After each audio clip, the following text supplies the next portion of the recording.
warahmatullahi wabarakatuh. Semangat belajar anak-anak kelas 11. Pertemuan kali ini akan membahas tentang menganalisis struktur dan kebahasaan teks eksplanasi. Yuk kita simak berikut ini. Nah, jadi struktur teks eksplanasi yang pertama, identifikasi fenomena.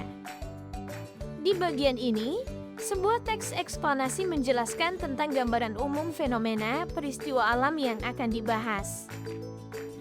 Poinnya bisa mengangkat tentang proses bagaimana fenomena alam tersebut bisa terjadi. Struktur yang kedua yaitu rangkaian kejadian. Setelah mengetahui secara umum fenomena yang akan dibahas, pada bagian ini dijelaskan tentang penyebab dan akibat yang ditimbulkan dari fenomena tersebut. Kamu bisa melakukan deskripsi dalam beberapa paragraf terkait sebab dan akibatnya.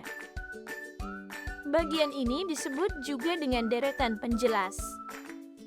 Struktur teks eksplanasi yang ketiga yaitu interpretasi. Interpretasi dalam teks eksplanasi dapat dikatakan sebagai ulasan atau penarikan kesimpulan. Kamu bisa memberikan tanggapan atau pernyataan terkait fenomena yang diangkat dalam teks tersebut. Nah, selanjutnya yaitu kaidah kebahasaan teks eksplanasi. Jadi, kaidah kebahasaan adalah suatu patokan penggunaan bahasa dalam suatu teks.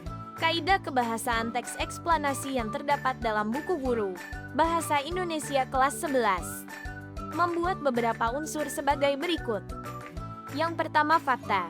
Memuat informasi secara faktual, non-sastra.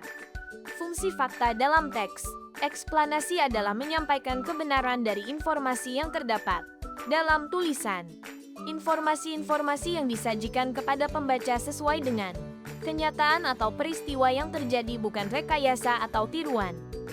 Kedua, istilah ilmiah adalah kata khusus untuk mengungkapkan sifat khas dalam bidang tertentu. Menurut Murtiani, 2016, istilah adalah kata atau frasa yang dipakai sebagai nama atau lambang yang dengan cermat menggunakan konsep, proses, keadaan, atau sifat yang khas dalam bidang ilmu pengetahuan, teknologi, dan seni.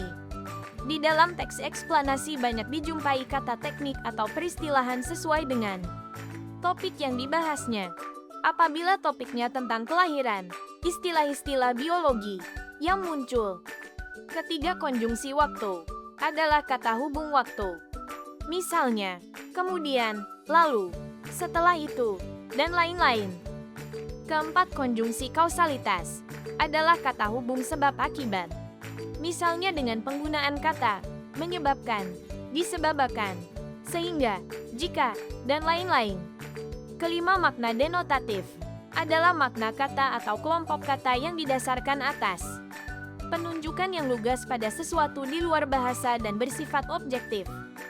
Keenam, kata kerja pasif adalah jenis kata kerja yang menunjukkan bahwa subjek adalah tujuan dari perbuatan. Ketujuh, pronomina adalah kata yang dipakai untuk mengganti benda atau sesuatu yang dibendakan. Dalam teks eksplanasi tidak menggunakan pronomina persona, tetapi menggunakan pronomina non-persona. Kata ganti tersebut berupa kata ganti penunjuk dan penghubung. Contoh kata ganti penunjuk adalah di sana, ini, dan itu. Contoh kata ganti penghubung adalah yang, tempat, dan tempat. Kedelapan, kata kerja material adalah jenis kata kerja yang berkaitan dengan aktivitas fisik. Kesembilan, kata kerja relasional adalah jenis kata kerja yang berfungsi sebagai penghubung antar subjek dan pelengkap. Nah, anak-anak, inilah contoh teks eksplanasi yang berjudul Gunung Meletus. Sesuai dengan struktur yang terdapat pada teks eksplanasi, yaitu yang pertama pernyataan umum atau identifikasi fenomena.